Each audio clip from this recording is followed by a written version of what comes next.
ಜಿಮ್ಗೆ ಹೋದನಂತೆ. ಜಿಮ್ಗೆ ಮನೇಲಿ ಒಂದು ಕೆಲಸ ಹೇಳಿದ್ರೆ ಮೈ ಬಗ್ಸುದಿಲ್ಲ. ಫಿಲ್ಟರ್ ನೀರು ಎತ್ಕೊಬಪ್ಪ, ಸಿಲಿಂಡರ್ ಎತ್ಕೊಬಪ್ಪ ಕೆಳಗಿಂದ ಅಂದ್ರೆ ಮೈ ಭಾರ, ಮೈ ಮೇಲೆ ಹೌಸ್ ಹತ್ತರಂಗ್ ಮನಿ ಕಳುದು. ಆಮೇಲೆ ಯಾವಾಗ್ಲೂ ದ್ರಾಕ್ಷಿ, ಗೋಡಂಬಿ, ಬಾದಾಮಿ, ಕಲ್ಲಾರು, ಕಲ್ಸೆಕರೆ, ಖರ್ಜೂರ ತಿನ್ನೋದು ಬಾಣ್ತಿ. ಹಂಗೆ ಏನ್ 3 ತಿಂಗಳು ಬಾಣ್ತಿ ಅವನು. ಅದಕ್ಕೆ 2,000 3,000 ಬೇಕು ತಿಂಗಳಿಗೆ. ಎಲ್ಲಿಂತರುಮ ಅವ್ರಾದ್ರೆ ಮಗಿಗೆ ಹಾಲು ಕುಡಿಸ್ಬೇಕು, ಯಾವಾಗ್ಲೂ ಬಾಡು ಬಳ್ಳೆ ಅಂತ ತಿಂತಾರೆ. ಇವನ್ಗೆ ಯಾವ ಮಗ ಇದ್ದದು? ಅವ್ರಿಗೂ ಇವ್ರಿಗೂ ಇದೊಂದೇ ವ್ಯತ್ಯಾಸ. ಅವ್ರಿಗೆ ಮಗ ಅದೇ, ಇವ್ನಿಗೆ ಮಗ ಇಲ್ಲ ಅಷ್ಟೇ.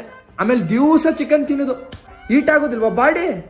ಅದೇ ಪೈಲ್ಸ್ ಬಂದ್ಬಿಡ್ತದಪ್ಪ. ಜಿಮ್ಗೆ ಹೋಯ್ತಂತಾನೆ ಇಲ್ಲಿಂದನೂ ಗಾಡಿ ತಗೊಂಡು ಹೋಗೋದು. ನಡ್ಕೊಂಡೆ ಹೋದ್ರೆ ವಾಕಿಂಗ್ ಮಾಡ್ದಂಗ ಆಗೋದಿಲ್ವಾ? ಏನ್ ಮಹಾರಾಜರು ವಂಶವ ಇವಂದು? ಏನ್ ಸುಪ್ಪತ್ಕೆಲ್ಲ ಬಿದ್ದಿರಂಗ ಆಡ್ತಾನೆ. ಈ ಜಿಮ್ಗೆ ಫೀಸ್ ಕಟ್ಟುದಾ?